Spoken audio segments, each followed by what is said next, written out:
안녕하세요. 반갑습니다. 패밀리 여러분, 데일리커입니다. 오전에 출근하는데 비가 꽤 많이 오더라고요. 또 참 희한하게 사무실에 도착하고 나면 또 안 와요. 지금은 또 많이 그쳐서 지금은 사람들이 우산을 안 쓰고 그냥 다니네요. 참 희한하죠. 내가 어디 갈라 그러면 비가 와. 옛날 우리 초등학교 때, 저 때는 국민학교라고 했는데 제가 국민학교 거의 끝무렵이었을 거예요. 제가 저희 국민학교 때는 소풍 갈 때 꼭 소풍 갈라 그러면 비가 왔었거든요.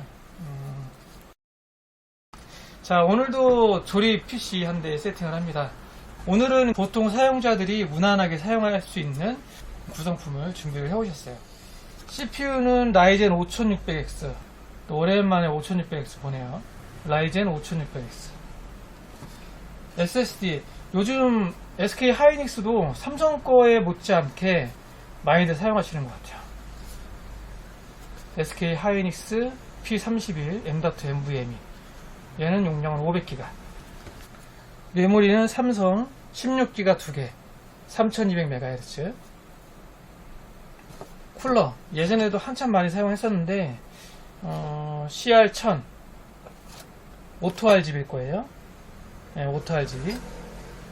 그리고 그래픽카드가 예전에 나왔던 물건인데 이번에 새로 구입을 하신 건가? 구입을 하신 거네요. 새거네. GTX 1050 Ti.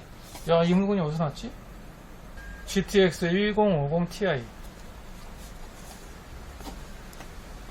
역주행이네, 이제 역주행. 보드는 에이서스 터프 게이밍 B550M 플러스. 파워는 시소니 700W A12. 마지막으로 케이스는 앱코 7펜 케이스고요. 앞에가 베젤이 좀 시원시원하게 뚫려 있어서 좀 펀하고 시원시원합니다. 사용자분들이 자주 찾으시고 무난하게 사용하시는 구성품들로 준비를 해오셨고요. 뭐 그리 복잡하지 않은 구성품들이기 때문에 바로 조립된 모습 보도록 하겠습니다.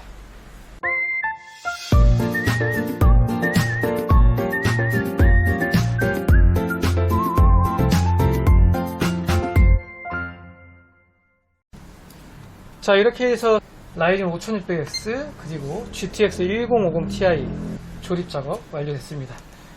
깔끔해요. 일반 노멀 케이스에다가 또 전면 베젤이 좀 홀이 넓어서 먼지는 좀 많이 들어갈 수 있을지 몰라도 또 보기에는 시원시원하고 괜찮습니다. 장점은 LED를 강하게 약하게 변경할 수 있고 LED를 끌 수도 있다는 거, 뭐 이런 장점도 있죠. 케이스 후면에 보면 펜 컨트롤러가 있어요. 펜 컨트롤러가 있기 때문에 RPM도 조절을 하고 그로 인해서 스위치로 LED를 변경할 수도 있고, 그게 이 컨트롤러에서 작동을 합니다. 차후에 하드디스크 장착할 수도 있어서 SATA 전원선 빼놨고요. 이렇게 해서 손정리는 끝. 자, 오늘 영상은 여기까지 하고요. 다음에 또 다른 영상에서 찾아뵙도록 하겠습니다.